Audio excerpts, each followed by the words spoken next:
Praise the lord. దేవుని మహాపరిశుద్ధ నామానికి స్తోత్రం కలుగునుగాక. మన ప్రభువును రక్షకుడునైన యేసుక్రీస్తు వారి పేరిట మీ అందరికీ నా హృదయపూర్వక వందనాలు తెలియజేస్తున్నాను. గుడ్ ఫ్రైడే సందర్భంగా యేసుక్రీస్తు ప్రభుల వారు సిలువపై పలికిన ఆ 7 మాటలను ఈరోజు మనం ధ్యానించుకుందాం. ధ్యానించుకోవడం మాత్రమే కాదు, కానీ వాటిని ముఖ్యంగా మన జీవితానికి మనం అలవర్చుకొని దాన్ని మనం జీవితంలో ఇంప్లిమెంట్ చేసుకొని ఏ విధంగా జీవించాలి, ఏ విధంగా బ్రతకాలి అనే దాని గురించి మనం ఇంకా తెలుసుకుందాం. దీని గురించి మాట్లాడడానికి మన మధ్యలో సన్నిరాజ్ గారు ఉన్నారు. వారితో కలిసి ఈరోజు ఈ 7 మాటలను మనం డిస్కస్ చేద్దాం. ముందుగా praise the Lord. Praise Lord. Praise Lord. మొదటి మాట గురించి మనం మాట్లాడుకున్నట్లయితే, మొదటి మాట క్షమాపణ గురించిన మాట. తండ్రి, వీరేమి చేయుచున్నారో వీరెరగరు గనుక వీరిని క్షమించమని ప్రభు ఆ సిలువపై ఉండి పలికిన మాట. దీన్ని మన జీవితంలో మనం ఏ విధంగా అలవర్చుకోగలం, మనం దీని అనుసారంగా మనం ఏ విధంగా జీవించగలం? మెయిన్లీ 2 థింగ్స్ అన్న. జనరల్గా 7 words ఆన్ ద క్రాస్ అనేసరికి జనరల్గా క్రిస్టియన్ సొసైటీ అంతా ఈ గుడ్ ఫ్రైడే సీజన్లో వాక్యం చెప్పడానికి they use to search in YouTube or Google something else. కాకపోతే ఈరోజు మనం చేస్తున్న ఈ ప్రక్రియ ఏంటంటే, వాక్యం చెప్పినా చెప్పకపోయినా, అంటే వాక్యం చెప్పడానికి సెర్చ్ చేయడం తప్పు అని నేను చెప్పట్లేదు, బట్ వాక్యం చెప్పినా చెప్పకపోయినా 7 words అనేవి డెఫినెట్లీ యేసుప్రభువు వారు మాట్లాడింది ప్రతి చర్చ్లో 7 నిలబడి వాక్యం చెప్పడానికి అయితే కాదు. Not for those especially those 7 members అయితే కాదు, ప్రతి ఒక్కరికి అవసరమైన మాటలు. సో అందరము మన జీవితాలకు అప్లికేషన్ కోసం ఈ మాటలు విందాం. మెయిన్ థింగ్ ఏంటి అని అంటే, మన లైఫ్స్కి ఎలా దీన్ని అప్లై చేయాలో అప్లికేషన్ ప్రాసెస్ని మనం విందాం. బట్ ఇన్ కేస్ ఒకవేళ వాక్యం చెప్పడానికి వినే వాళ్ళు ఎవరైనా ఉంటే వాళ్ళని డిసప్పాయింట్ చేయకుండా ఈ మాటకు సంబంధించిన రెఫరెన్సెస్ అన్నీ స్క్రీన్ మీద తర్వాత ఇచ్చేద్దాం. సో మెయిన్ థింగ్ ఏంటి అని అంటే, మనకున్న ఫస్ట్ ప్రియారిటీ ఏంటి అని అంటే, ఫోర్మోస్ట్ ప్రియారిటీ ఏంటంటే, ఈ మాటలు మన లైఫ్కి ఎలా అప్లై చేయాలి అనేది మన first and foremost priority. And సెకండరీగా ఎవరైతే దీనికోసం ప్రిపేర్ అవుతున్నారో వాళ్ళకి కూడా మనం హెల్ప్ చేసినట్లుగా వారికి కావాల్సిన రెఫరెన్సెస్ కూడా మనం ఆన్ స్క్రీన్ ఇచ్చేద్దాం. ఓకే, అయితే ఫస్ట్ వర్డ్ అడిగారు కాబట్టి మనందరికీ తెలుసు, తండ్రి వీరేమి చేయుచున్నారో వీరెరుగరు గనుక వీరిని క్షమించు అని యేసుప్రభువు వారు చెప్పిన మాట ఉంది. అయితే క్షమాపణ అనేది చాలా చాలా చాలా ఇంపార్టెంట్.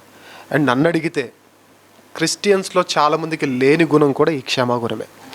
బట్ చాలామంది లేదు, నేను క్షమించాను కదా, మా సహవాసంలో చాలామంది పాపులు ఉన్నారు, వాళ్ళని క్షమించి we have given chance them to prove themselves అని చాలామంది చెబుతూ ఉంటారు. మా దాంట్లో ఉన్నారు, మేము క్షమించామని. Of course I agree.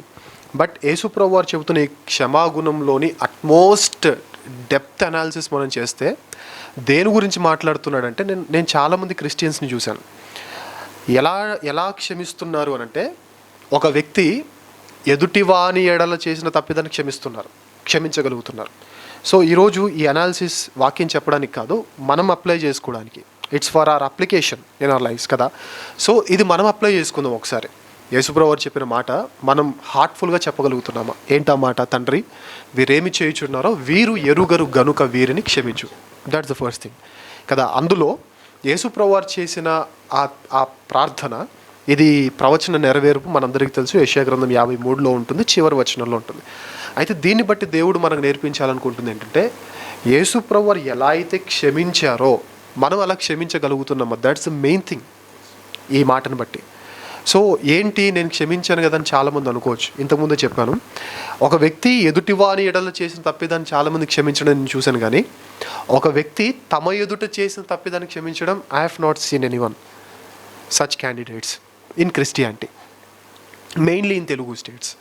అంటే నేను చూడనంత మాత్రాన లేరు అని చెప్పట్లేదు, బట్ నాకు తెలిసిన వాళ్ళు నేను చూడలేదు అని నేను చెప్తున్నాను.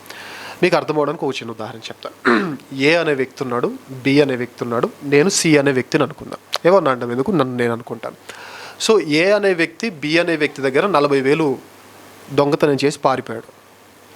పారిపోయిన తర్వాత తన తప్పును తెలుసుకొని, నేను మారిపోతున్నాను, నేను సేవలోనికి రావాలి అనుకుంటున్నాను, నన్ను క్షమించి నన్ను ప్రోత్సహిస్తారా అని ఏ అనే వ్యక్తి నా దగ్గరికి వచ్చాడు. ఈ పర్టిక్యులర్ ఇన్స్టెన్స్లో, ఈ పర్టిక్యులర్ కాంటెక్స్ట్లో ఏ అనే వ్యక్తి బి అనే వ్యక్తి దగ్గర తప్పిదం చేశాడు. నా దగ్గర కాదు. అతను 40,000 తీసుకున్నాడా, 50,000 తీసుకున్నాడు, సమ్ అమౌంట్ రాబరీ చేసేసి వెళ్ళిపోయాడు. వెళ్ళిపోయిన తర్వాత అతను నేను మారానండి అన్న, నేను మారాను, నాకు కొంచెం ప్రోత్సాహం కావాలి సేవలో, మీరు సేవలో నన్ను ఎంకరేజ్ చేస్తారంటే నేను ఒక కామన్ క్రిస్టియన్గా నేను పోర్ట్రే చేసుకుంటున్నాను. ఇప్పుడు కామన్ క్రిస్టియన్స్కి నేను రిప్రజెంట్ చేసుకుంటున్నాను. చాలామంది ఎలా ఉన్నారంటే, ఎస్ నువ్వు తప్పు చేసావు కదా, తప్పు చేస్తే పర్లేదు, దేవుడు మారడానికి అవకాశం ఇస్తున్నాడు, ఐ విల్ ఎంకరేజ్ యూ అని చెప్పి ఎంకరేజ్ చేస్తున్నాడు, మంచిదే అది. కానీ ఇదే సి అనే వ్యక్తి, ఏ అనే వ్యక్తిని ఎంకరేజ్ చేసిన ఇదే వ్యక్తి ఒకవేళ సందర్భాన్ని కొంచెం మార్చి చెప్తాం, అతను 40,000 బి అనే వ్యక్తి దగ్గర కాకుండా నా దగ్గర దొంగతనం చేసేలాడు అనుకోండి, we're not ready to excuse them కదా. ఇప్పుడు యేసుప్రభు వారు చేసింది ఏంటి చెప్పండి? ఆయన వేరే వారి ఎదుట చేసిన తప్పిదాలను క్షమించమని ప్రార్థన చేశాడా, తన ఎడల జరిగిన తప్పిదాన్ని క్షమించమని ప్రార్థన చేశాడా? తన ఎడల జరిగిన కదా. కానీ మనం మాత్రం ఎలా ఉన్నాం?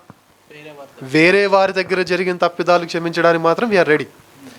బట్ అదేదో ఆ పాయింట్ మన దగ్గర జరిగేసరికి, మన దగ్గర రాబరీ చేసిన వ్యక్తిని, మన గురించి చెడ్డగా మాట్లాడిన వ్యక్తిని, మన గురించి లేనిపోని నిందలు వేసిన వ్యక్తిని, మన గురించి బ్యాడ్గా పోర్ట్రే చేసిన వ్యక్తిని అతనే తర్వాత వచ్చేసి సారీ అని చెబితే we're not ready to encourage.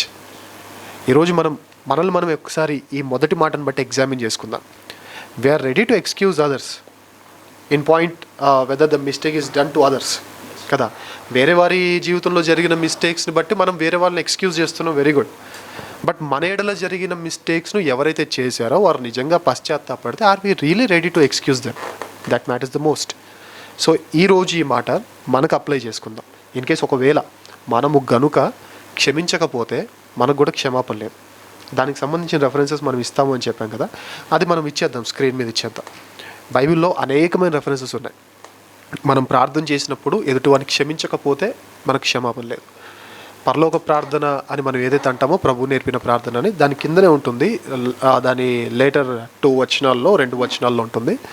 ఏమని ఉంటుంది? మీరు ఒకవేళ క్షమించకపోతే మీ తండ్రి మిమ్మల్ని కూడా క్షమించడు. మత్తయి సువార్త 18వ అధ్యాయంలో ఒక ఉపమానమే ఉంటుంది.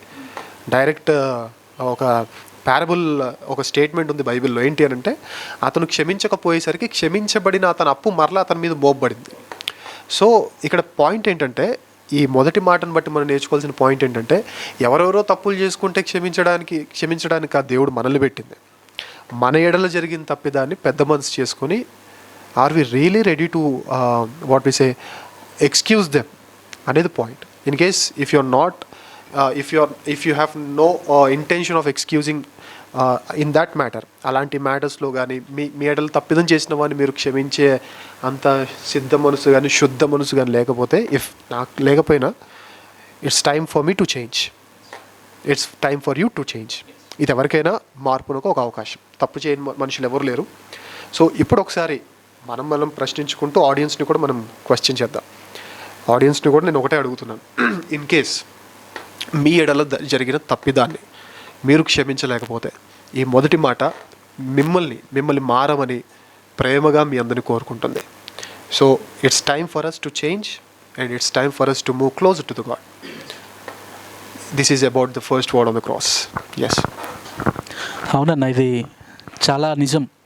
మనము వేరే వారి ఎదుట చేసిన తప్పిదములు మనం క్షమిస్తున్నాం, కానీ మన ఎదుట వేరే వారు చేసిన తప్పిదాన్ని మనం క్షమించలేకపోతున్నాం. యేసుక్రీస్తు ప్రభుల వారు మొదటి మాటతో, ఆ శిలువపై పలికిన ఈ మొదటి మాటతో మనకు చెప్తుంది, మనం ఇతరుల తప్పిదములను క్షమించడం, మన ఎడల వారు చేసిన తప్పిదాలను మనం క్షమించేలా మనం జీవించాలని మనం తెలుసుకున్నాం. రెండవదిగా మనం చూసుకుంటే, ఆయన శిలువపై పక్కనే ఉన్న ఇంకొక దొంగతో మాట్లాడుతూ, నేడు నీవు నాతో కూడా పరదేశంలో ఉందువు ఆయన పలికాడు. దీన్ని మన జీవితంలో ఎలా అప్లై చేసుకోవాలి? చాలా విషయాలు ఉన్నాయి ఇందులో.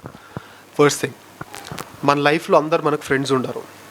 ఇంగ్లీష్లో ఒక సేయింగ్ ఉంటుంది, not everyone who stays with us is our friend and not everyone who leaves us is our enemy. ఇంకా ఒక సేయింగ్ ఎలా ఉంటుందంటే, not everyone who is in jail is a criminal, not everyone who is outside is a saint. ఎందుకు ఈ మాట చెప్పారంటే, జనరల్గా మన లైఫ్లో కొందరికి మనం నచ్చుతాం, కొందరికి మనం నచ్చం. సో ఈ రెండో మాటను బట్టి కొన్ని విషయాలు, కపుల్ ఆఫ్ థింగ్స్ మనం నేర్చుకుందాం, మనకు అప్లై చేసుకుందాం. What are we at present అనేది మనం చూసుకుందాం. అందులో మొదటిది, ఆ దొంగ అంతవరకు యేసుప్రభు నిందించాడు, అంతవరకు యేసుప్రభు వారిని దూషించాడు. అది మనకు బైబిల్లో కనబడుతుంది. స్ట్రైట్ రెఫరెన్స్ మనకు ఉంది, లూకాసు వార్తలు ఉంటుంది. కానీ తర్వాత లేటర్ ఆన్ ఆయన మారి ఒక చిన్న విజ్ఞప్తి పెట్టగానే వితౌట్ ఎనీ సెకండ్ థాట్ యేసు ప్రభు వారు వెంటనే తన మార్పును ఎంకరేజ్ చేశాడు. మన లైఫ్లో కూడా మనల్ని పడేయాలనుకున్న వారు కానీ, మనల్ని ఎక్కిరించిన వారు కానీ, మనకు విరోధంగా మాట్లాడిన వారు కానీ, మనల్ని ఎనిమిగా చూసిన వాళ్ళు కానీ, నేను మళ్ళీ చెప్తాను, మనల్ని ఎనిమిగా చూసిన వాళ్ళు. As a Christian I'm not given any licence to have an enemy to me. నాకు లైసెన్స్ లేదు, ఒక ఎనిమిని నేను కలిగి ఉండడానికి నాకు లైసెన్స్ లేదు. But in case if I become an enemy to you, that's up to you. అది నా పాయింట్ కాదు, అది నా తప్పు కాదు కదా. అంటే నాకు ఎనిమిగా ఉండే లైసెన్స్ దేవుడు, నేను ఒకరిని ఎనిమిగా చూసే అర్హత కానీ లైసెన్స్ కానీ నాకు లేదు. బట్ ఒకవేళ నేను మీకు నచ్చకపోతే నేనేం చేయలేను.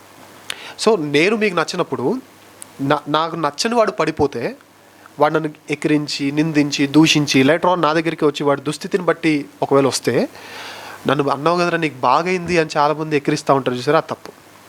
నన్ను అన్నందుకే నీకు ఇలా అయింది అని చెప్తారు చూసారా, అది తప్పు. ఫర్ ఎగ్జాంపుల్ ఈ సందర్భంలో యోబు గారి స్నేహితులను చూసుకుందాం. ఒక దుస్థితి రాగానే ఫస్ట్ ఆఫ్ ఆల్ మనం వెళ్ళి అక్కడికి వెళ్ళి ఆదరించాలి తప్ప, నువ్వు ఇలా చేసావు కాబట్టి నీకు ఎలా అయింది, నీకు కావాలని అయింది, నువ్వు ఏదో తప్పిదం చేయకపోతే దేవుడు నీకు ఇంత వేస్తాడా? నో, ఎప్పుడు అది చేయకూడదు.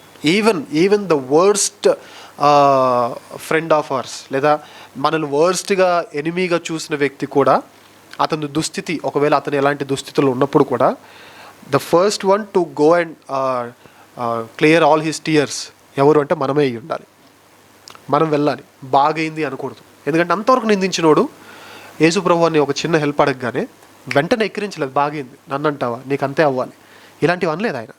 సో మనం కూడా మన లైఫ్లో నన్ను చేసినందుకే నీకు అలా అయింది, నన్ను ఇలా అన్నందుకే నీకు అలా అయింది, బాగైంది, నీకు తగిన శాస్తి జరిగింది.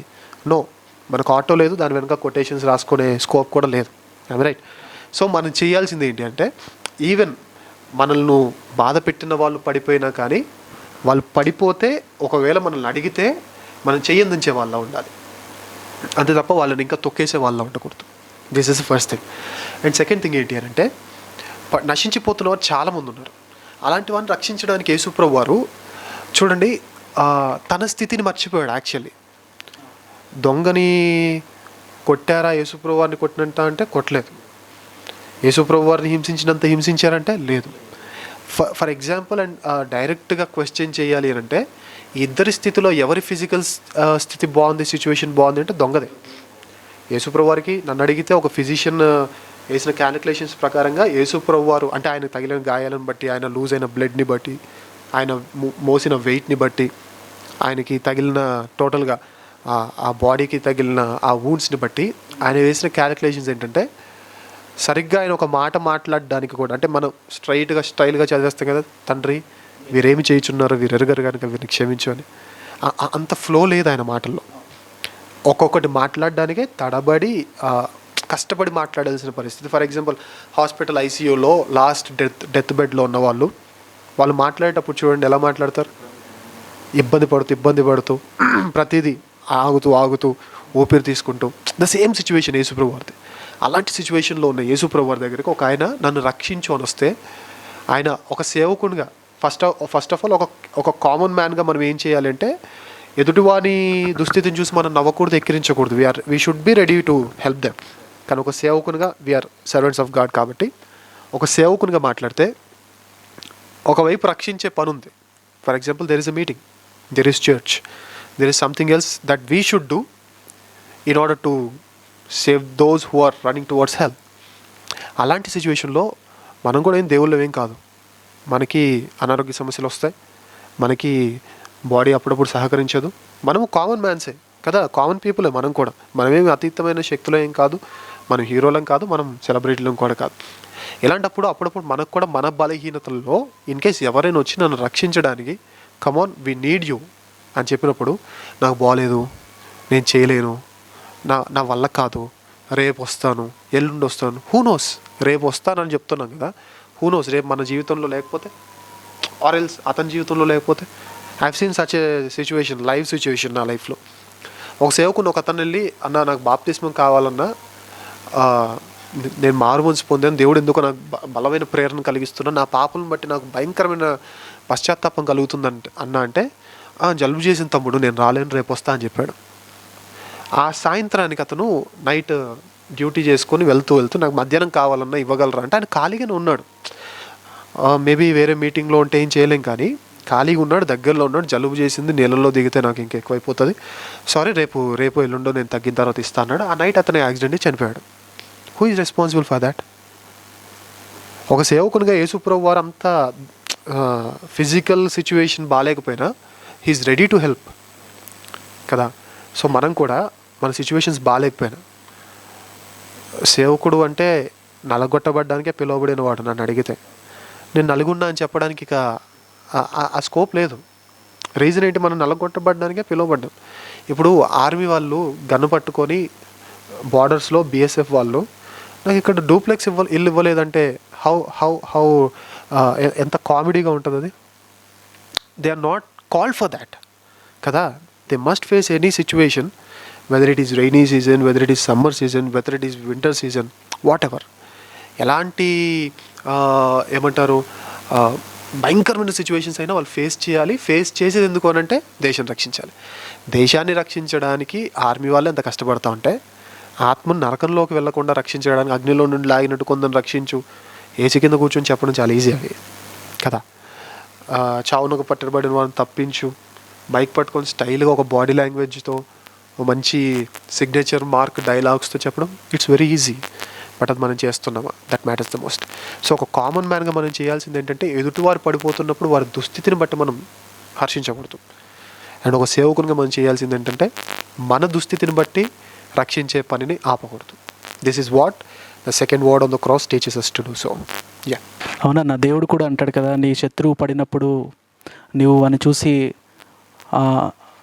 నవ్వినప్పుడు నేను నీకు అంతకంటే గొప్ప, అంతకంటే దారుణమైన స్థితిని నీకు ఇస్తానని దేవుడు కూడా అంటాడు. మనం అలాంటి స్థితిలో ఎప్పుడు కూడా ఉండకూడదు. And in case I forgot, మనల్ని మనం క్వశ్చన్ చేసుకోవడం మాత్రమే కదా, ఆడియన్స్ని కూడా మనం చేయాలి. ఇన్ కేస్ మనలో ఈ మాటలు వినే వాళ్ళు ఎవరైనా సరే, ఇన్ కేస్ మీ శత్రువులు పడిపోతున్నప్పుడు, if you ever feel happy for that, kindly change your decision, kindly change your mentality. That's not Christianity. And if you are a servant of God, and if you are searching for any loopholes to escape in the ministry, ఏదైనా దుస్థితిని బట్టి తప్పించుకోవచ్చు, లేదా దుస్థితిని చెప్పుకొని సాకుని చూపించి బయటికి చిన్నగా సైడ్ అయిపోవచ్చు అని అనుకుంటే, ఆ మెంటాలిటీని కూడా మార్చుకోండి. నేను మరలా చెబుతున్నాను, మీకు కావాల్సిన రెఫరెన్సెస్ మేము ఇస్తాం, that will be posted on screen. But ఇది ఏదో 7 నిలబడి ఆ 7 కోసం అయితే కాదు ఈ సెషన్ మేము చెప్తుంది. For whole Christianity, to those who ever understands this language. Telugu వచ్చిన, తెలుగు అర్థమయ్యే ప్రతి ఒక్కరికి ఈ మాట వర్తిస్తుంది. That's the matter. ఓకేనా. ఇప్పుడు 3వ మాట గురించి చూసినట్లయితే, 3వ మాటలో ప్రభువు ఆ శిలువపై ఉండి తన తల్లితో మాట్లాడతాడు. అమ్మా, ఇదిగో నీ కుమారుడు అని తన తల్లితో చెప్పాను. ఇది మన జీవితాలకు ఏ విధంగా మనం అప్లై చేసుకోవచ్చు? మెయిన్ థింగ్ ఏంటి అని అంటే, కల్చర్ మారుతుంది, ట్రెండ్ మారుతుంది, ట్రెడిషన్స్ మారుతున్నాయి. అలా మారుతూ ఏమైపోయిందంటే, దేవుడు ఏదైతే ఘనంగా ఉండాలని కోరుకున్నాడో అది పతనావస్థకు వచ్చేసింది. That is marriage. System of marriage has become something that God doesn't like. అలా అయిపోయింది, రప్చర్ అయిపోయింది, అంత గందరగోళంగా మారిపోయింది. ఈ మ్యారేజ్ సిస్టంలో ఏమైపోతుందంటే, అంతవరకు పెంచిన తల్లిదండ్రులే మ్యారేజ్ అయ్యాక ఎనిమీస్ అయిపోతున్నారు కదా. It has become a fashion in now days. ఏంటి? తల్లిదండ్రులని బయటికి గెంటేయడం, లేదా వీళ్ళు వేరే కాపురం పెట్టుకోవడం. ఇప్పుడు డబల్ బెడ్రూమ్ ఉన్న ఇల్లులే జనరల్గా అందరూ, చిన్నదైనా సరే ఒక 2 bedrooms ఉన్న ఇల్లులు కొనుక్కుంటున్నారు, కట్టుకుంటున్నారు. ఈవెన్ మనం చూసాము ఆంధ్రాలో చాలా ప్లేసెస్లో, ఈవెన్ జగన్ గారు ఇచ్చిన హౌసెస్, దాని ఏరియా చిన్నది, even that in that small area అందులో కూడా డబల్ బెడ్రూమ్స్ ప్లాన్ చేసుకున్న ఇల్లులు మనం చూసాం. సో అలాంటప్పుడు ఒక బెడ్రూమ్లో పేరెంట్స్, ఒక బెడ్రూమ్లో ఈ న్యూ కపుల్ ఉండి ఆ ఇంట్లో ఉంటూ హ్యాపీగా ఒక ఫ్యామిలీ లైఫ్ని లీడ్ చేయాల్సి ఉండగా, చాలామంది గెంటేసేవారు ఎక్కువైపోతూ ఉన్నారు. పోనీ గెంటేయకపోయినా ఇంకో ఫ్యాషన్ ఏంటి అని అంటే, ఇప్పుడు 2 కొడుకులు ఉన్నారనుకోండి, జనవరి నుంచేమో జూన్ వరకు పెద్దోడు, నెక్స్ట్ 6 months చిన్నోడు. ఈ నెక్స్ట్ 6 monthsలో ఒకవేళ జూన్ అయిపోయిన తర్వాత జూలై 1st చిన్నోడు వచ్చి కనుక తీసుకెళ్ళకపోతే, పెద్దోడి భార్య మామూలు గొడవలు పెట్టరు. ఇలా పంచుకోవడానికి వాళ్ళు కేక్ ముక్కలు కాదు, దే ఆర్ పేరెంట్స్, అంతే కదా. ఇప్పుడు 3 పిల్లలు లేదా 4 పిల్లలు, 2 పిల్లలు ఉంటే అమ్మ రే ఈరోజు నీకు చికెన్, రేపు అన్నకి చికెన్, ఎల్లుండి నాన్నకి చికెన్, ఆ తర్వాత నాకు చికెన్ అంటదా? నో. ఒకవేళ వాళ్ళే ఎలా ఉంటే రే ఈ మంత్ అంతా నీకు డబ్బులు లేవు, ఈ మంత్ అంతా నీకు ఫుడ్ లేదు, బయట దొరికితే తిను లేదంటే లేదు, ఈ మంత్ పెద్దోడిది నెక్స్ట్ మంత్ చిన్నోడిది అని అంటే చిన్నప్పుడే వాళ్ళు మనల్ని షేర్ చేసుకుని ఉంటే ఎంత దారుణంగా ఉండేది మన పరిస్థితి కదా. అలాంటిది వాళ్ళు షేర్ చేసుకోకుండా కలెక్టివ్ లవ్ని వాళ్ళు చూపించినప్పుడు why not we show that, why not we. ఎలా ఉండాలంటే పిల్లల మధ్యలో ఏంటి అమ్మని ఇంకా పంపించలేదేంటి, 6 months నువ్వే చూసుకుంటావా, ఇంకా ఇయర్ అంతా నువ్వే చూసుకుంటావా, నేను చూసుకోకూడదా, అలా ఆ ఫైట్, ఐ మీన్ ఫైట్ అంటే ఒక హెల్తీ ఫైట్ గురించి నేను మాట్లాడుతున్నాను. ఆ ఫైట్ జరగాలి.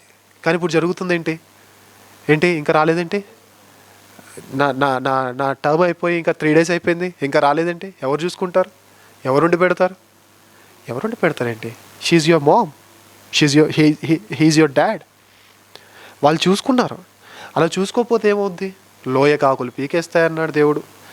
అంతెందుకు వాగ్దానాలతో కూడిన ఆజ్ఞల్లో మొదటిది ఏంటి, తల్లిదండ్రులను సన్మానించాలి. సన్మానించడం అంటే 60 సంవత్సరాలు దాటగానే ఇద్దరికి శాల్వాలు కప్పేసి షష్టి పూర్తి చేయడం కాదు. సన్మానించడం అంటే ఏంటి, రెస్పెక్టింగ్ దెమ్. వాళ్ళకి మనం రెస్పెక్ట్ ఇవ్వాలి, వాళ్ళకి మనం ఆనర్ చేయాలి, వాళ్ళకి మనము చేయాల్సిన ప్రోటోకాల్స్ ఉంటాయి కొన్ని, అవి చేయాలి. చిన్నప్పుడు మనము ఫర్ ఇన్స్టెన్స్ ఈ మాట చెప్పాలంటే చిన్నప్పుడు 1 and 2 మనం ఎవరైనా సరే మనం డ్రెస్సెస్లోనో తెలియదు పడుకొని బెడ్ మీదనో అలా పాడు చేసినప్పుడు నువ్వు వాష్ చేసేసుకోరా నీ సావు నువ్వు సావని వాళ్ళు అనలేదు, అవును కదా. మరి రేపొద్దున వాళ్ళు ఆ స్థితికి వెళ్ళినప్పుడు నువ్వు నాకు బర్డెన్ అవుతున్నావు అని చెప్పకూడదు. వాళ్ళు మనకు చెప్పారా బర్డెన్ అని? ఎన్నిసార్లు మనం డ్రెస్సెస్ స్పాయిల్ చేసి ఉంటాం, ఎన్నిసార్లు ఇంట్లో ఎక్కడ పడితే అక్కడ టాయిలెట్స్కి వెళ్ళిపోయి ఉంటాం. ఎవరైనా సరే మీరు ఎంత రిచెస్ట్ ఫ్యామిలీ తీసుకొని చిన్నప్పుడు ఎవరి స్థితి అయినా అదే. అలాంటప్పుడు తల్లి ప్రేమగా క్లీన్ చేస్తుంది, ఆ శుద్ధాన్నంతటిని ప్రేమగా బాధ్యత తీసుకుంటుంది. మరి మనం ఎందుకు ఆ రెస్పాన్సిబిలిటీ తీసుకోకూడదు? వాళ్ళు పాపం వాళ్ళు కావాలని చేయరు. ఆ ఏజ్ వచ్చిన తర్వాత మేబీ కిడ్నీస్ ఫెయిల్ అవుతాయో, డైజెస్టివ్ సిస్టమ్ ఫెయిల్ అవుతుందో, శరీరం సహకరించదో, లేవలేకనో, కాళ్ళు చేతులు పనిచేయకనో, some are permitted to the bed. అలాంటి టైంలో if we respect them, if we serve them, ఖచ్చితంగా దేవుడు బ్లెస్సింగ్స్ చేస్తాడు. సో మన సిచ్యువేషన్స్లో అయితే ఇలాంటి ఎక్స్ట్రీమ్ సిచ్యువేషన్స్ మన ఫ్యామిలీస్లో లేవు. ఇన్ కేస్ వచ్చినా రేపొద్దున హ్యాపీగా చేయాలి అవి. ఈ చేస్తున్నందుకు వీళ్ళు అనవసరంగా ఉన్నారు అని కనీసం మనసులో కూడా అది అనుకోకూడదు. అండ్ టు ద ఆడియన్స్, ఎవరైతే మీ పేరెంట్స్ని గెంటేశారో, ఎవరైతే మీ పేరెంట్స్ని ఇలా షేర్ చేసుకోవడం విషయంలో గొడవలు పడుతున్నారో, ఎందుకు మాట అంటున్నానంటే నాకు తెలిసిన ఒక ఫ్యామిలీ ఉంది. కనీసం ఇప్పుడు ఫర్ ఎగ్జాంపుల్ జనవరి పెద్దోడిది, 12 మంది కొడుకులు అనుకుందాం. జనవరి పెద్దోడిది, నెక్స్ట్ ఓడిది ఫెబ్లో. ఈ జనవరి పక్కపక్కనే ఉంటారు, అందరు పక్కపక్కనే. పాతకాలంలో పల్లెటూళ్ళు ఎలా ఉంటాయి చెప్పండి, అన్ని పక్కపక్కనే ఉంటాయి. అలాంటి ఒక కుటుంబం గురించి, రియల్ సిచ్యువేషన్ గురించి మాట్లాడుతున్నాను. పక్కపక్కనే ఉంటారు వీళ్ళు. జనవరిలో వీడు పెట్టాలి అన్నం, పెట్టేస్తాడు. ఫెబ్ ఫస్ట్ వీక్లో పాపం వీడెక్కడికి వెళ్తాడు, మేబీ వెకేషన్గా అయి ఉండొచ్చు, ఆఫీస్ వర్క్ అయి ఉండొచ్చు. ఈ 1 week వీడు చూసుకుంటే ఏమైనా కరిగిపోతాడు, వీడు అన్నం పెట్టాడు. ఏమనంటే నాది కాదు నువ్వు వండుకో అంటాడు. వాడికి ఫోన్ చేసి రే ఎన్ని రోజులు రా, నీ లాకి పంపించే, ఎవరితో పంపించే, అమ్మ మీ ఇంటికి వెళ్ళిపోద్ది అని చెప్పి పంపించేశాడు ఆ 1 week. అలాంటివి మాత్రం మన లైఫ్లో జరగకూడదు ఎక్కడ జరిగినా. సో ఎవరైతే పేరెంట్స్ని బాధ పెడుతున్నారో, ఎవరైతే షేర్ చేసుకునే విషయంలో ఇబ్బంది పడుతున్నారో, ఇలాంటి వాళ్ళందరూ మారండి. ఎందుకంటే దేవుడు చెబుతున్న స్ట్రిక్ట్ ఫార్ములా ఏంటంటే నీవు చేసినదే నీకు కూడా చేయబడుతుంది. ఈరోజు మీ పేరెంట్స్ని మీరు గెంటేస్తే మీరు వృద్ధులు అవుతారు ఖచ్చితంగా. అండ్ దేవుడు చెప్తాడు ఇలాంటి వాళ్ళకి మరణం కోరుకున్నా రాదంట. రేపొద్దున మనం కూడా ఇలాంటి సిచ్యువేషన్లో వెళ్తాం. ఇప్పుడు మనమే ఇంత ట్రెండీగా ఉంటే మన తర్వాత వచ్చే వాళ్ళ పిల్లలకి, వాళ్ళ కోడళ్ళు, వాళ్ళు ఇంకెంత ట్రెండీగా ఉంటారు. అలాంటిది ఆ టైంలో వాళ్ళు పెట్టే టార్చర్కి దేవా నన్ను చంపే అని కోరుకున్నా సారీ అని అంటాడు దేవుడు. సో వద్దు. దేవుడు ఆ సిచ్యువేషన్లో ఉండి చూడండి, తన తల్లిని ఏం చేస్తున్నాడు, అప్పగిస్తున్నాడు. అమ్మ ఇది నా బాధ్యత, నేను తీర్చాలి, but I'm not here, I will not be there for you. So నా శిష్యుడు నేను చూసుకుంటాడు, ఇక నుండి అతనే నీ కొడుకు, ఇదిగో శిష్యుడా, ఇదిగో నీ తల్లి అని చెప్పి తల్లి బాధ్యత, చనిపోతూ కూడా తల్లి గురించి ఆలోచిస్తూ ఉన్నాడు. మనం బతికి కూడా ఆలోచించకపోతే ఎలా? సో మనం నేర్చుకుందాం, మన తల్లిని తండ్రిని ముదిమేందు దుఃఖ పెట్టకుండా హ్యాపీగా చూసుకుందాం. వాళ్ళు ఎంత తింటారు చెప్పండి, మనం తినే దాంట్లో సగం. సో నాట్ ఏ ప్రాబ్లం, దాన్ని ప్రాబ్లంగా ఫేస్ చేసుకోకుండా, ఫీల్ అవ్వకుండా హార్ట్ఫుల్గా వారికి సర్వీస్ చేస్తే మనకు దీర్ఘాయుష్ దేవుడిస్తాడు. ఆ దీర్ఘాయుష్లో కూడా కావాల్సిన ఆశీర్వాదాలు దేవుడిస్తాడు. నేను కూడా రీసెంట్గా ఒక న్యూస్ చూశానన్న. ఏంటంటే ఒక తల్లిని ఒక ఇద్దరు కుమారులు పంచుకున్నారు. ఒక కుమారుడు కొద్ది కాలం, ఇంకో కుమారుడు కొద్ది కాలం అలా పంచుకున్నారు. ఒక కుమారుడి టర్మ్ అయిపోయింది, ఇంకో కుమారుడు ఆ తల్లిని తీసుకొని వెళ్ళి పెంచుకోవాలి, తల్లికి ఆహారం పెట్టాలి, పోషించాలి. కానీ ఆ కుమారుడు ఇంట్లో లేడు, ఆ కుమారుడు తీసుకెళ్ళలేని పరిస్థితిలో ఉన్నాడు. అలాంటప్పుడు ఆ ఇంకో కుమారుడు ఎవరైతే ఉన్నారో తన టర్మ్ అయిపోయిన వెంటనే, తన కాలం అయిపోయిన వెంటనే తల్లిని నిర్దాక్షిణంగా బయటకు గెంటేసి ఏం పెట్టకుండా, ఆ తల్లి చనిపోయే స్థితి వచ్చేంత వరకు ఏమి తినకుండా అలా ఉండిపోయే ఒక వార్తను కూడా నేను ఈ మధ్య చూశాను. అలా తయారైపోతున్నారు చాలామంది. అలా కాకుండా దేవుడు ఇలాంటి కుటుంబాలను కోరుకోవట్లేదు. తల్లిదండ్రులను ప్రేమించే కుటుంబాలను దేవుడు కోరుకుంటున్నాడు. ఆ కుటుంబాలుగా మనం అందరం జీవించాలని దేవుడు కోరుకుంటున్నాడు. ఈ 3 మాట ద్వారా ఎంతో మంచి విలువలను మీరు మాకు నేర్పించారు. 4వ మాట మనం మాట్లాడుకుంటే, ఏలి ఏలి లామా సబక్తాని, దేవుడు ఆ సిలువలో పలికాడు. ఇది మన జీవితంలో ఏ విధంగా మనం అప్లై చేసుకోవాలి? బేసిక్లీ నా దేవా నన్ను ఎలా చేయి విడిచితివి అన్నాడు. ఇక్కడ నుంచి కూడా 2 విషయాలు మనం నేర్చుకుందాం. ఫస్ట్ థింగ్ ఏంటంటే, చాలామంది దేవుని మీద అలిగేవారు కొందరు కదా, ప్రేయర్ చేస్తారు, అందులో స్టైలిష్ ప్రార్థనలు. దేవుడు చెప్పింది ఏంటి? బతిమాలాలి, గోజాడాలి, we should pray till we get it. మనం స్టైల్గా 2 మాటలు చేస్తాం ప్రార్థన కదా. అలా చేసేసి రాలేదు అని అంటాం. రాకపోయేసరికి చర్చ్ మానేస్తాం.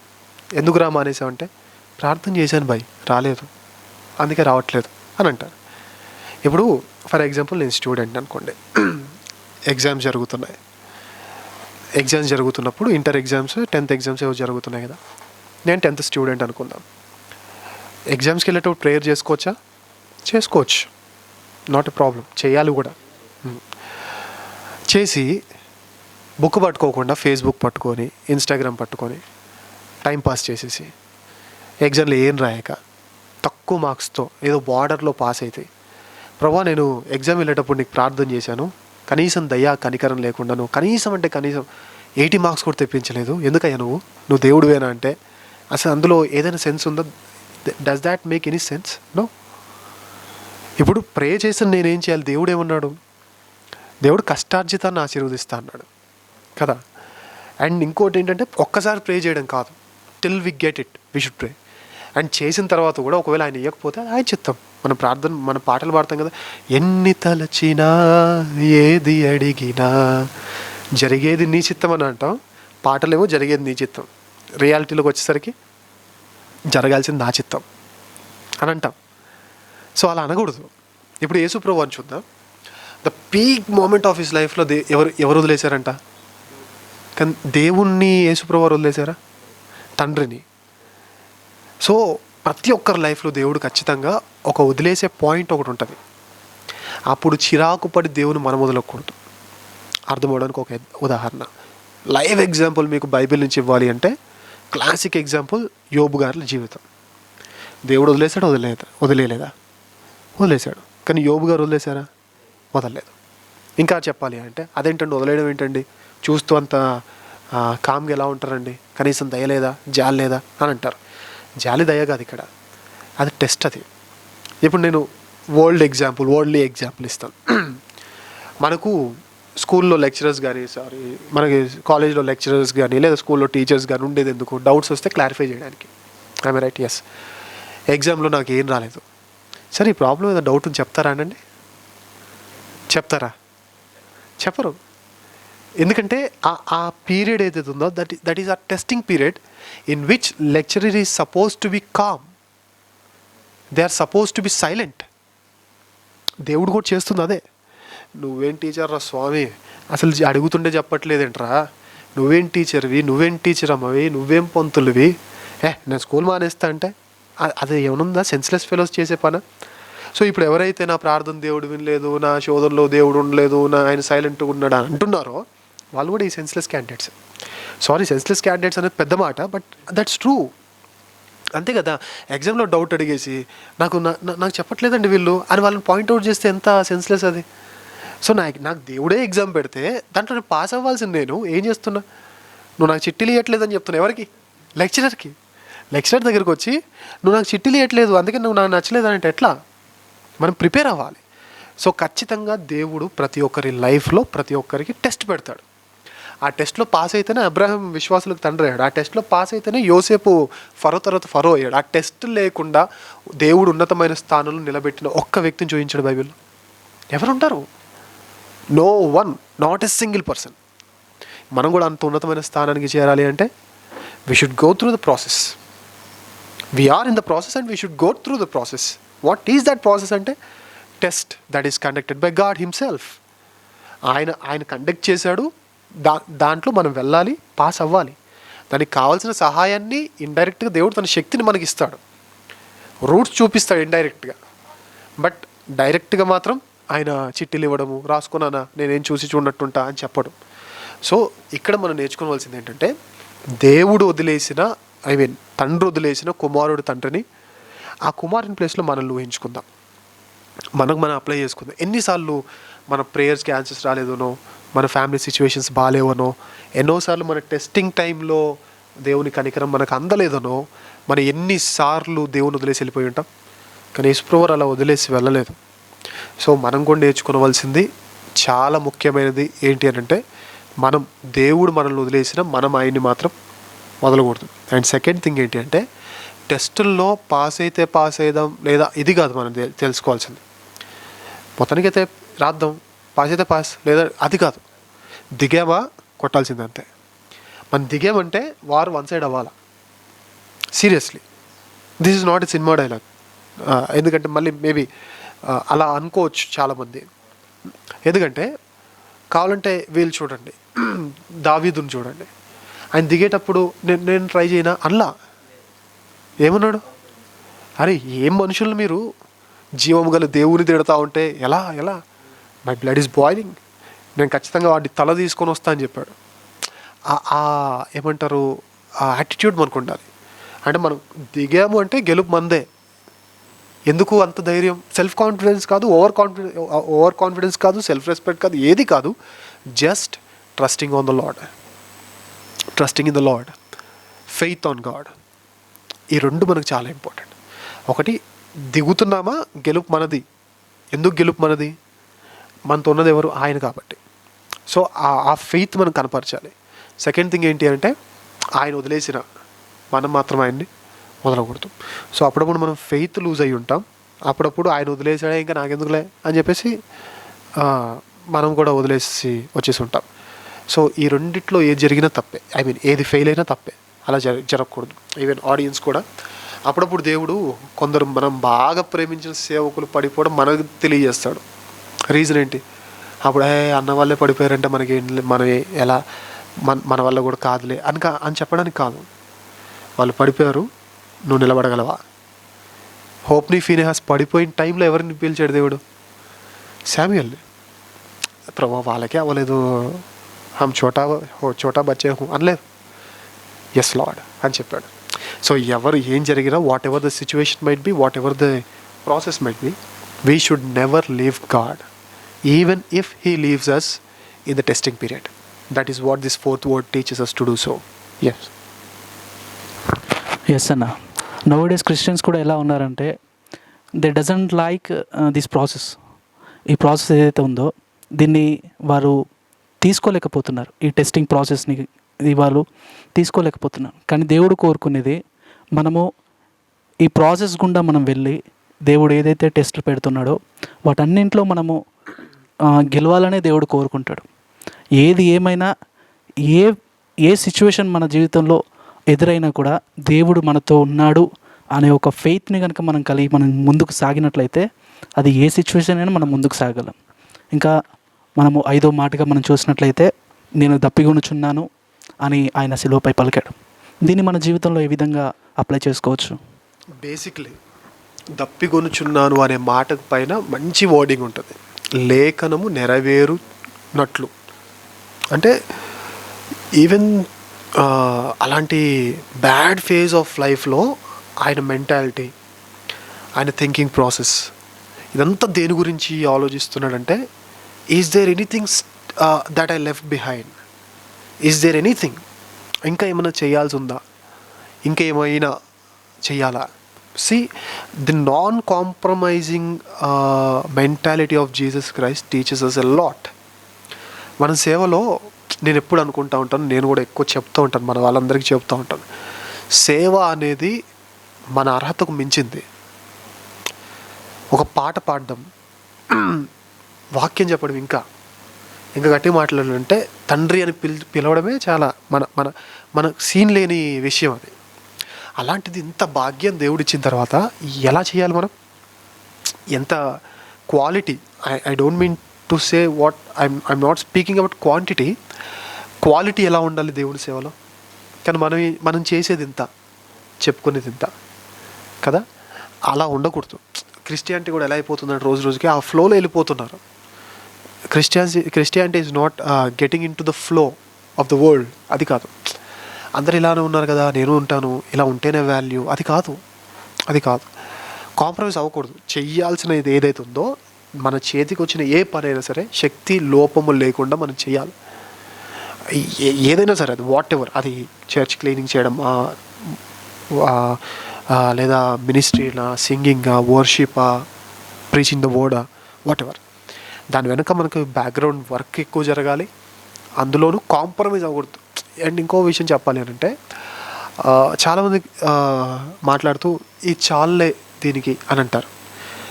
అది ఎవరి దగ్గర వాడచ్చు, కానీ దేవుని దగ్గరకు వచ్చి ఇది చాలే ఈ మీటింగ్కి అనకండి. ఎందుకంటే మనం ఏది చేసినా that's not enough. What ever you do, that's not enough. నీవు చేసిన ఉపకారంలో నేనేమి చెల్లిద్దానని పాట పాడతాను. ట్రూలీ అది మన లైఫ్కి నిజం, అది ట్రూ, అదంతే. ఎందుకు ఇది చాలు అని సేవలో వాడేంత దుస్థితికి మనం దిగకూడదు. ఇన్ కేస్ మనం దిగుంటే, ఆడియన్స్కి కూడా నేను చెబుతున్నాను, we're here to change our selves. God made us this day, this wonderful day. God is teaching us this wonderful day to change ourselves. ఖచ్చితంగా మారాలి. అమ్మ అన్నం పెట్టమని చెప్పింది అనుకో, ప్లేట్లో సగం పెట్టి, ఏంట్రా ఇంకా ఇంత పెట్టావంటే, ఇది చాలే నీకు, ఎట్లుంటుంది అది? ఇది చాలే అంటే నీ ముఖానికి ఇది చాలనా? సేవలో కూడా ఈ చెయ్యొచ్చు కదా అంటే చాలే, అది బాగాలేదు కదా అంటే చాలే అంటున్నావంటే ఏంటి? ఇది ఇంకా బెటర్గా వస్తుంది కదా అవుట్పుట్ అంటే చాలే దీనికి అంటున్నా అంటే నీ ఫేస్కి ఇది చాలు అంటున్నట్టు.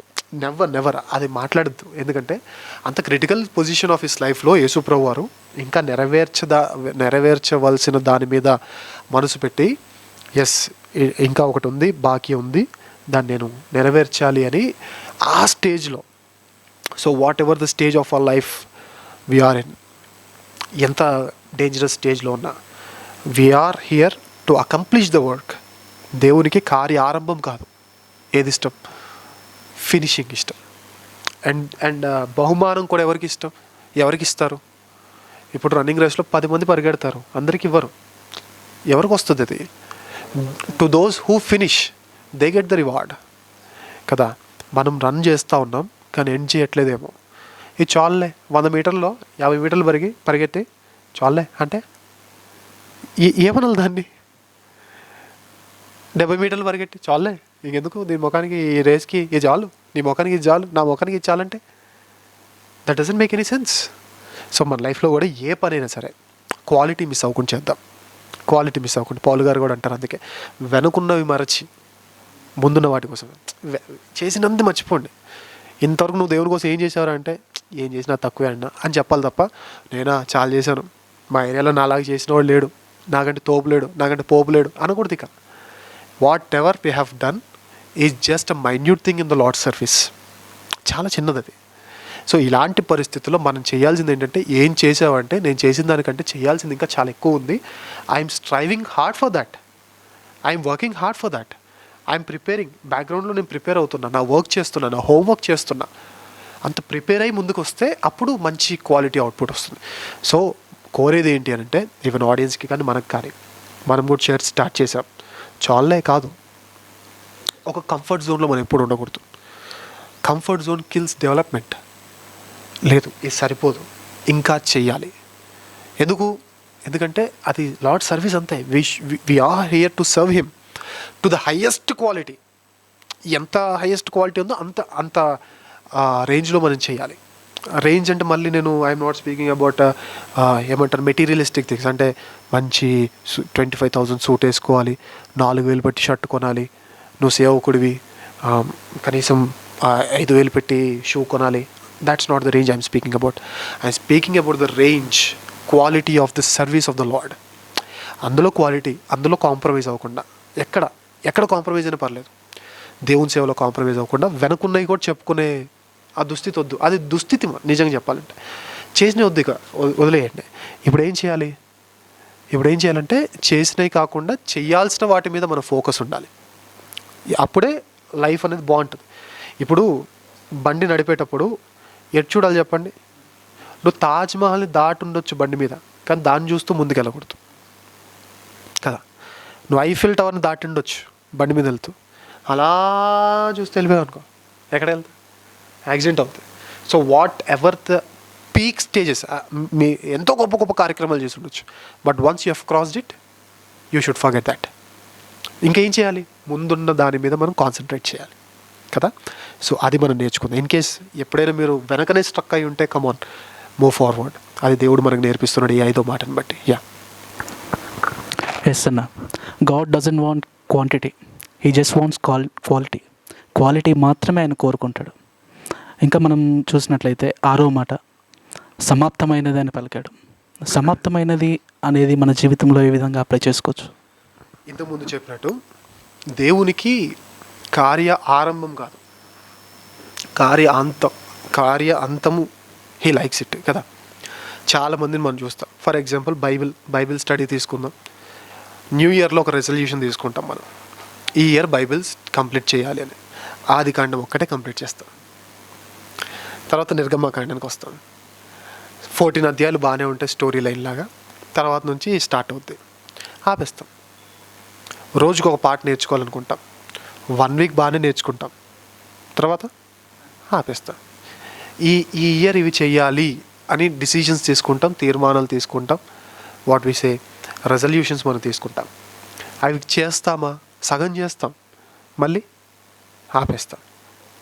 ఇప్పుడు యేసుప్రభు వారు రావాలి, ఎక్కడికి? భూమి మీదకి రావాలి, తర్వాత సిలువ ఎక్కాలి. దేవునికి ఎప్పుడు ఇష్టం? టోటల్గా కంప్లీట్ చేస్తేనా, గెత్సెమనే తోట వరకు వచ్చి back వెళ్ళిపోతేనా?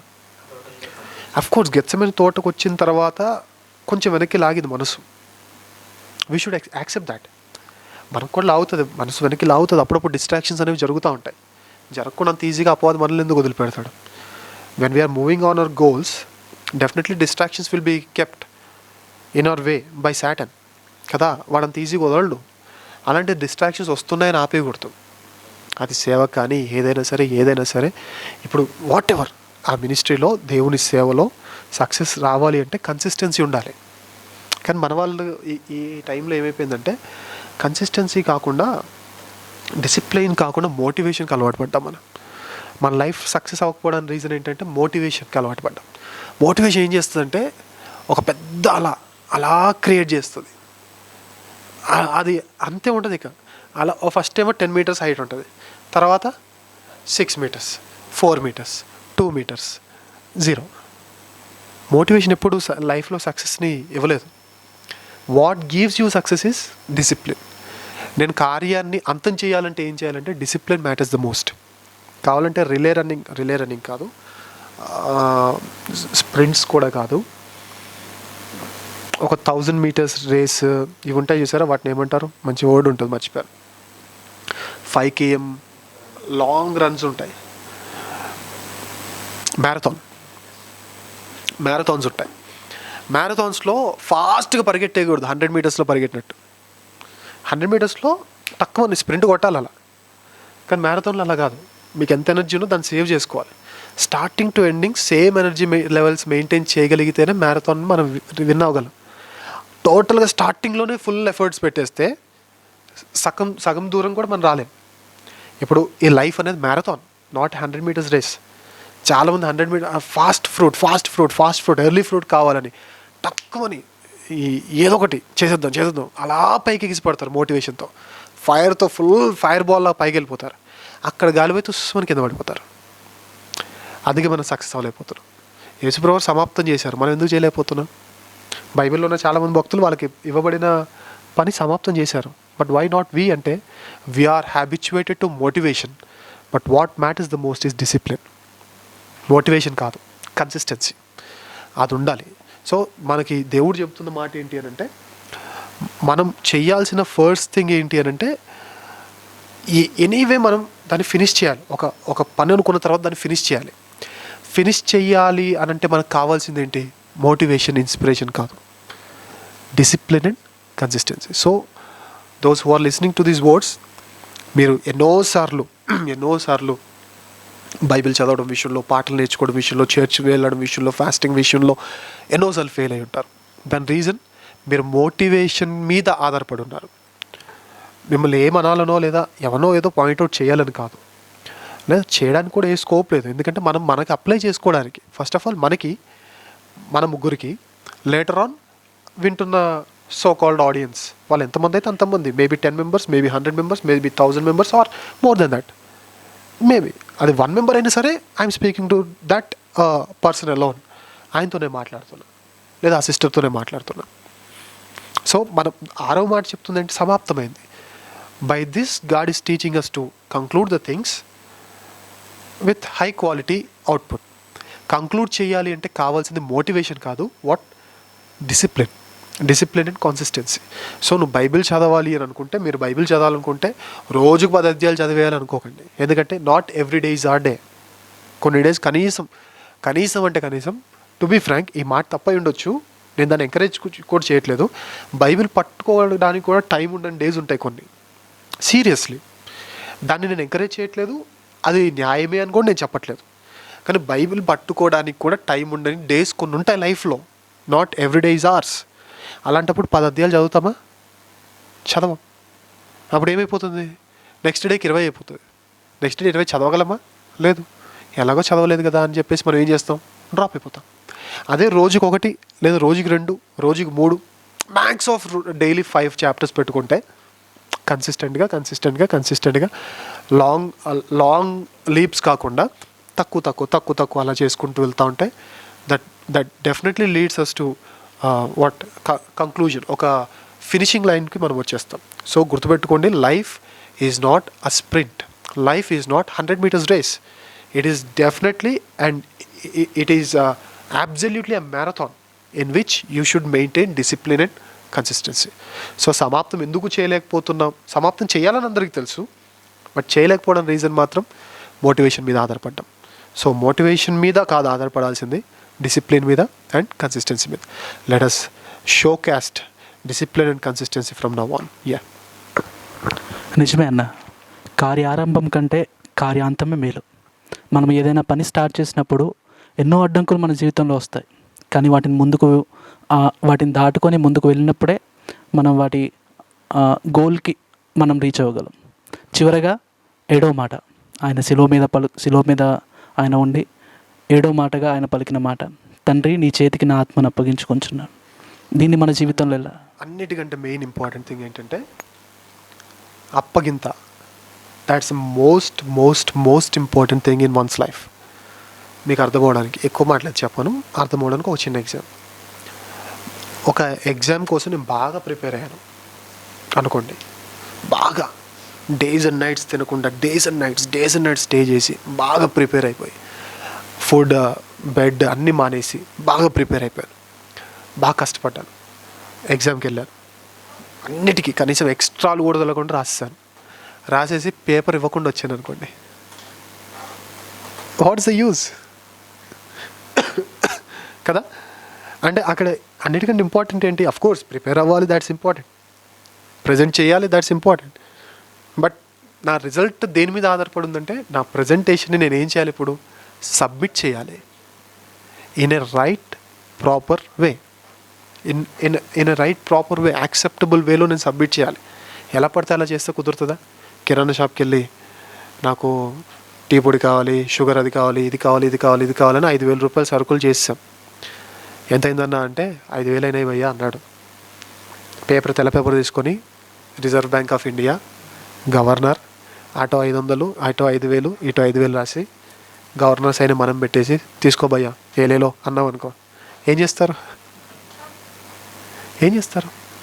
Didn't we give that 5,000 paper? Yeah, 5,000 ఉన్నది కదా. But is that the right way? Is that the acceptable way? దేవునికి కావాల్సింది ఎలా పడితే అలా ఇవ్వడం కాదు, యాక్సెప్టబుల్ సిచ్యువేషన్లో ఇవ్వాలి. లేవియాకాండంలో అనుకుంటాను ఎక్కువగా మనం ఈ మాటను చాలాసార్లు స్టడీ చేసాం. నీవు యెహోవాకి ఏదైనా ఇచ్చినప్పుడు దాన్ని అంగీకరించబడే విధంగా మీరు ఇవ్వాలి అని అంటాడు. 19వ అధ్యాయం 5వ వచనంలో సమాధాన బలి గురించో ప్రాయశ్చిత్తార్థ బలి గురించి సంథింగ్ చెప్తాడు దేవుడు అందులో. I'm not particularly sure about that. కాకపోతే అక్కడ సమాధాన బల వేరే బల పక్కకు పెడితే అంగీకరింపబడే అర్పణ దేవునికి కావాలి. దేవుడు దాన్ని అంగీకరించాలి. తాగుతూ చచ్చిపోయి తండ్రి నీ చేతికి నా ఆత్మను అప్పగిస్తున్నా అంటే నీ ఆత్మ కాదు కదా, ఏది తీసుకోడు దేవుడు. Definitely not.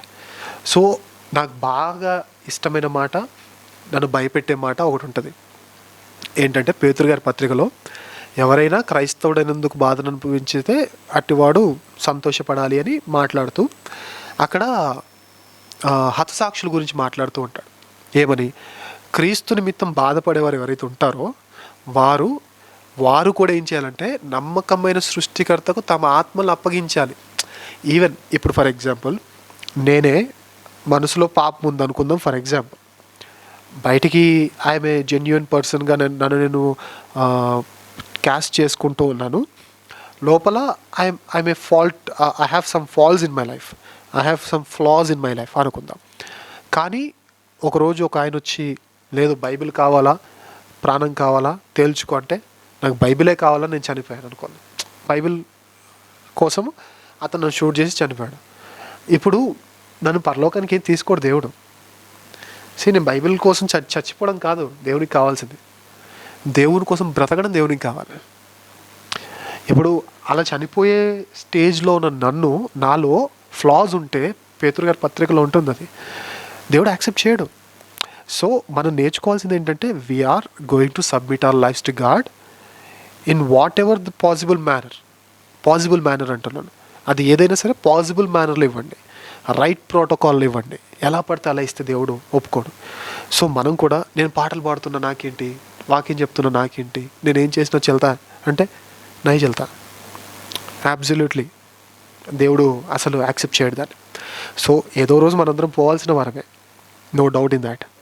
అది బిటర్ ట్రూత్. అది మేబీ కొందరికి చావు గురించి మాట్లాడితే దే క్యాన్ డైజెస్ట్. కాకపోతే అందరూ ఏదో రోజు చనిపోవాల్సిందే ఖచ్చితంగా.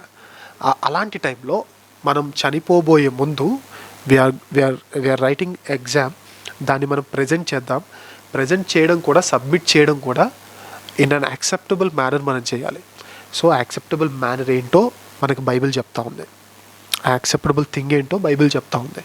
అలాంటప్పుడు ఆ బైబిల్ని మనం బేస్ చేసుకొని దీంట్లో ఉన్నట్టుగా దేవుడు కూడా వండర్స్ చేయమని చెప్పట్లేదు, ఎక్కడ బ్లండర్స్ నుంచి దూరంగా ఉండండి. ఏంటి ఆ బ్లండర్స్? నీకు తెలిసినంతలో నమ్మకంగా ఉండబాయి అన్నాడు దేవుడు. అంతే, అంత చేసేయండి అని చెప్పలేదు. Whatever you know, be faithful, be truthful, be honest. అలా ఉండి దేవునికి అప్పగించండి. అంతే తప్ప నేను పాడుతున్నానే, వాక్యం చెప్తున్నానే, అది చేస్తున్నా, ఇది చేస్తున్నా, చర్చ్ క్లీన్ చేస్తున్నా, చేయి మంచిదే. కానీ నువ్వు హతసాక్షి అయినా సరే నీలో సాక్ష్యం లేకపోతే పరలోకం మనం వెళ్ళలేం. సో సబ్మిషన్కి మనం దగ్గరలో ఉన్నాం. మేబీ ఏ రోజు ఏం జరుగుతుందో మనకు తెలియదు, రేపు ఏం జరుగుతుందో అసలు తెలియదు. మనం పాటలు కూడా పాడుకుంటాం కదా, ఇంతలోనే కనబడి అంతలోనే మాయమయ్యే అల్పమైన దానికి ఆరాటం అని. సో అలాంటి సిచ్యువేషన్ లైఫ్ని లీడ్ చేస్తున్న మనం it's better to prepare our cells. బ్యాక్గ్రౌండ్లో మంచి హోంవర్క్ చేసి, మంచి టెస్ట్లో మంచి ప్రజెంటేషన్ చేసి, తెలిసినంతలో ప్రజెంటేషన్ చేసి, యాక్సెప్టబుల్ వేలో మనం సబ్మిట్ చేస్తే రెస్ట్ ఈజ్ గాడ్స్ విష్. ఖచ్చితంగా దేవుడు ఖచ్చితంగా మనం తీసుకెళ్తాడు. సో ఇన్ కేస్ ఎవరైనా సరే నేను ఎట్లా సబ్మిట్ చేస్తే మీకేంటి అని అంటే మాత్రం we can do anything. Submission is very important, that to in acceptable manner. మనం కూడా ఏదైనా రెజ్యూమ్స్ రాసేటప్పుడు చూడండి, లెటర్స్ రాసేటప్పుడు చూడండి, మనం కింద ఖచ్చితంగా చేస్తాం వాట్ ఎవర్ ఇందులో ఏదైతే ఉందో దాని అంతటిని యాక్సెప్టబుల్ ప్రోటోకాల్ ప్రకారంగానే నేను ఫాలో అవుతున్నాను. యాక్సెప్టబుల్ క్రైటీరియా ప్రకారంగా నేను ఫాలో అవుతున్నాను. నా నా మనస్సాక్షికి తెలిసినంతవరకు as far as my concern దాని ప్రకారంగా నేను న్యాయంగానే చేశాను అని రాస్తూ ఉంటాం. So as far as my knowledge is concern అని మనం రాస్తూ ఉంటాం కదా. ద సేమ్ వే మనం కూడా మన లైఫ్లో తెలిసినంతలో నమ్మకంగా ఉంటూ సబ్మిట్ చేసుకుంటే మిగతా దేవుడు ఖచ్చితంగా న్యాయం చేసే దేవుడు, ఎవరికి అన్యాయం చేయడు. సో నేను ఒకటైతే చెప్తున్నాను లాస్ట్లో, 7 మాటలు మన సంఘంలో చెప్పినా చెప్పకపోయినా, ఎందుకంటే చర్చెస్ పెద్దవి ఉంటాయి, చిన్నవి ఉంటాయి. 7 అంటే గొడవ లేదు అసలు, ఎందుకంటే ప్రతి సంవత్సరం 7 అవకాశం వస్తుంది. బట్ దానికంటే ఎక్కువ ఉంటే 1000 మంది ఉండే సంఘాలు కూడా ఉన్నాయి. So not everyone gets the chance to preach in this 7 word sessions. So even though if you get a chance or not to preach one of these words, I request you, I just want you to know that మేము చేస్తున్న ఈ కార్యక్రమానికి ఉన్న ముఖ్య ఉద్దేశం మీరు 7 మాటలు చెప్పడానికి కాదు, వాటిని మనకు అప్లై చేసుకుందాం. ఈవెన్ నేనైనా సరే, మీరైనా సరే, ఎవరైనా సరే, నా ఎదురుగా నాతో మాట్లాడిన అన్నవాళ్ళు చేసుకోవాలి, నేను చేసుకోవాలి, వింటున్న మీరు కూడా చేసుకోవాలి. అప్లికేషన్ ఈజ్ మోర్ ఇంపార్టెంట్ అండి దాన్ ప్రజెంటేషన్. అంటే నా లైఫ్లో నేను చెప్పేదానికంటే నా బ్రతుకు ఎక్కువ మాట్లాడాలి కదా. బోధ అనేది 2 రకాలు. One that preaches with mouth words and that preaches with deeds, words and works. So మన మాట బోధించే విషయంలో మన మాట తడబడినా పర్లేదు, కానీ బోధించే విషయంలో మన బ్రతుకు తడబడకూడదు. That's important in Christianity. I repeat, బోధించే విషయంలో, క్రీస్తును పరిచయం చేసే విషయంలో, క్రీస్తు ప్రభు వారిని బోధించే విషయంలో నా మాట తడబడినా పర్లేదు, నా గ్రామర్ దేవునికి అక్కర్లేదు, నా ఇంటర్నేషన్ దేవునికి అక్కర్లేదు, నా స్ట్రెస్సింగ్ దేవునికి అక్కర్లేదు, కానీ నా బ్రతుకు అది దేవుడు చూస్తాడు. అందుకే అంటున్నాను, బోధించే క్రమంలో నోరు తడబడినా పర్లేదు, బ్రతుకు తడబడకుండా చూసుకుందాం. ఒక మంచి లైఫ్ని దేవునికి అలా సబ్మిట్ చేద్దాం. అప్పుడు దేవుడు ఖచ్చితంగా మనం బ్లెస్ చేస్తాడు, కావాల్సిన ప్రతిదీ ఇస్తాడు దేవుడు. That's it for today.